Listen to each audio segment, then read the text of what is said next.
ইসরোর সঙ্গে পাল্লা দিতে দিতে ডিআরডিও কিন্তু এখন প্রত্যেক বছর কিছু না কিছু চমক দেখাতে শুরু করে দিয়েছে। ঠিক তেমনি গত 7 এবং 8 তারিখ ডিআরডিও দুটো মিসাইল ছেড়ে দিয়েছে, মানে টেস্ট করেছে। তার মধ্যে একটা যেটা 7 তারিখ হয় সেটা হলো তারা বা TARA। এই মিসাইলটা ফুল ফর্ম হলো প্র্যাকটিক্যাল অ্যাডভান্স রেঞ্জ অ্যাগুমেন্টেশন। এটি একটি এয়ারক্রাফট দিয়ে ছাড়া হয়। এর মেন স্পেসিফিকেশনটা হলো এটি যে কোনো গাইডেড এবং আনগাইডেড দুটো ধরনের মিসাইল হয়। গাইডেড মিসাইল মানে যে মিসাইলটা একটা স্পেসিফিক পয়েন্টে গিয়ে ধাক্কা খাবে। আনগাইডেড মানে যেটা একটা স্পেসিফিক পয়েন্ট না, একটা অ্যাট লার্জ পয়েন্টে গিয়ে ধাক্কা মারবে কোনো একটা অঞ্চলে গিয়ে, বা আর গাইডের মানে সে অঞ্চলে কোনো একটি স্পেসিফিক কোনো একটা লোকেশানে গিয়ে করবে, মানে কারো বাড়ি বা কিছু।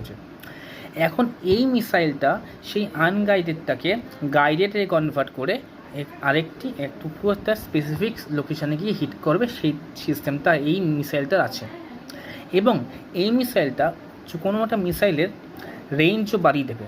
অর্থাৎ যে মিসাইল হয়তো 10 কিলোমিটার যেতে পারে, এই মিসাইলের সাহায্যে সে হয়তো 20 কিলোমিটার চলে যেতে পারবে।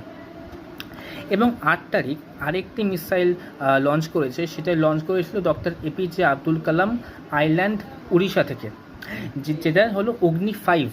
অগ্নি 6 এখন হয়নি, কিন্তু অগ্নি 5-এর MIRV টেকনোলজি ভার্সন। যেটার মানে হলো আমরা দেখেছি মহাভারতে যখন অর্জুন তীর ছাড়ত বা রামচন্দ্র যখন তীর ছাড়ত, একটা তীর দিয়ে অনেক কথা তীর বেরিয়ে আসতো, ঠিক এরম তীরটাই একটা মিসাইল যাবে, সেই মিসাইল গিয়ে সেটা ওর সঙ্গে আরও অনেক কিছু মিসাইল বেরিয়ে আসবে, মিসাইল গিয়ে মাল্টিপল এরিয়া থেকে অ্যাটাক করবে।